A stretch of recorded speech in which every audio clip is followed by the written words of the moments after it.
Safely landing करता है। लेकिन असली गेम तो अब शुरू होता है। 32 किलोमीटर की दूरी उसे पैदल तय करनी थी। लेवाई को पैदल चलते चलते 2 दिन बीत जाते हैं और 2 दिनों का लंबा सफर तय करने के बाद फाइनली वो उस जगह पर पहुंच जाता है। वो देखता है कि ये एक बहुत ही सुनसान इलाका है जहां इंसान तो दूर बल्कि उससे परिंदे भी नहीं दिखाई देते। तभी उसकी मुलाकात जेडी नाम के एक आदमी से होती है। जेडी 1 साल तक यहाँ मिशन पर था। अब उसकी ड्यूटी खत्म हो चुकी है, इसलिए अब लेवाई उसकी जगह संभालेगा। जेडी लेवाई को एक वॉच टावर की तरफ ले जाता है। टावर के टॉप पर पहुंचने के बाद लेवाई को अब भी समझ नहीं आ रहा था कि उसे यहाँ क्या काम करना है। यही सवाल जब वो जेडी से पूछता है तो जेडी जवाब देता है, यहाँ एक बहुत ही गहरी खाई है जिसे गॉर्ज नाम दिया गया है। ये एक बहुत ही मिस्टीरियस और गहरी खाई है जिसके बॉटम तक आज तक कोई भी नहीं पहुंच पाया। तुम्हारा काम बहुत ही सिंपल है, तुम्हें इस खाई की पहरेदारी करनी है। इसके बाद वो लेवाई को यहाँ के स्ट्रिक्ट रूल्स बताता है। वह कहता है, तुम यहाँ से बाहर महीने में एक ही बार हेडक्वार्टर फोन कर सकते हो, चाहे कुछ भी हो जाए। तुम बाहर की दुनिया से जुड़ने की उम्मीद मत रखना। ये टावर जिसे हम वेस्ट टावर कहते हैं, इसके ठीक सामने ईस्ट टावर है, वह रशिया का है। वहाँ भी एक गार्ड अपनी ड्यूटी निभा रहा है, लेकिन तुम दोनों के बीच कोई भी कांटेक्ट अलाउ नहीं है। तुम्हें सिर्फ अपनी ड्यूटी पर ध्यान देना है और हाँ, आने वाले खतरे के लिए हर वक्त तैयार रहना, क्योंकि यहाँ तुम पर किसी भी वक्त हमला किया जा सकता है। यहाँ ऑटोमेटिक गन्स और नीचे ढेर सारे लैंड माइन्स लगाए हुए हैं। अगर ऑटोमेटिक गन्स में गोलियां खत्म हो जाएं, तो उसे हमेशा रिलोड रखना, क्योंकि हमले के दौरान ऑटोमेटिक गन्स तुम्हारी बहुत काम आएगी। और आखिरी बात, अगर तुम्हें कभी भी यहाँ तेज सायरन की आवाज सुनाई देने लगे तो तुम बिना सोचे समझे यहाँ से भाग जाना। जेडी कहता है, मुझे भी नहीं पता कि ऐसा क्यों बोला गया है, लेकिन मुझे जो पिछले ड्यूटी वर्कर ने बताया था वही मैं तुम्हें बता रहा हूँ। लेवाई उसकी सारी बातें अच्छी तरह से सुन लेता है, पर उसका सवाल एक ही था। वह पूछता है, आखिर यहाँ ऐसा क्या है जिसके लिए इतनी स्ट्रिक्ट सिक्योरिटी लगाई गई है। तभी जेडी एक ग्रेनेड निकालता है और इस ग्रेनेड को उस गहरी खाई में फेंक देता है। ग्रेनेड जैसे ही खाई की गहराइयों में धमाका करता है,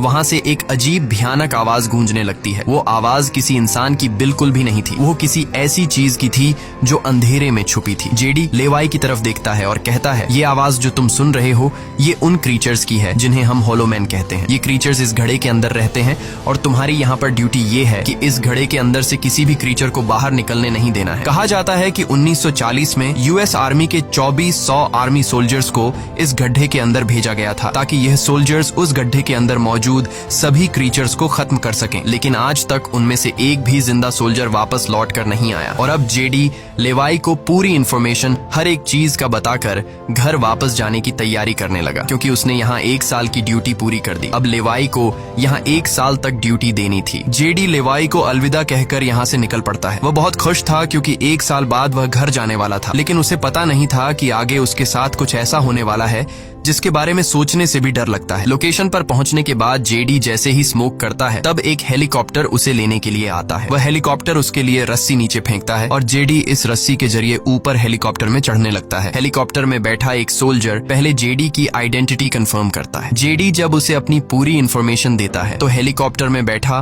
वो सोल्जर पहले जेडी को शूट करता है और उसके बाद उसकी रस्सी काट कर उसे नीचे गिरा देता है। अब यहाँ एक बात तो साफ हो चुकी थी कि जो इस जगह आता है वो यहाँ से कभी लौट नहीं पाता। इसके बाद हमें अगले दिन का सीन दिखाया जाता है। लेवाई अपने काम को निभाने लगता है। सबसे पहले वो यहाँ की कुछ रिपोर्ट्स चेक करता है और जिन ऑटोमेटिक गन्स में गोलियां खत्म होती हैं उन्हें रीलोड करता है। इसी तरह से दिन गुजरते हैं और फिर 1 महीना। अब लेवाई को ये जगह बोरिंग फील होने लगी। वो सोचता है कि क्या 1 साल तक यहाँ बस अकेले ही रहना है, न किसी से बातचीत और न ही कोई एंटरटेनमेंट। इसीलिए टाइम पास करने के लिए वो अलमारी में रखी किताबें पढ़ने का सोचता है। जब वो अलमारी से किताबें निकालता है तो अचानक उसकी नजर अलमारी के पीछे की दीवार पर पड़ती है। उस दीवार पर कुछ नोट्स लिखे होते हैं। ये उन सभी लोगों के नोट्स थे जो इससे पहले इस टावर में अपनी ड्यूटी कर चुके थे। हर नोट में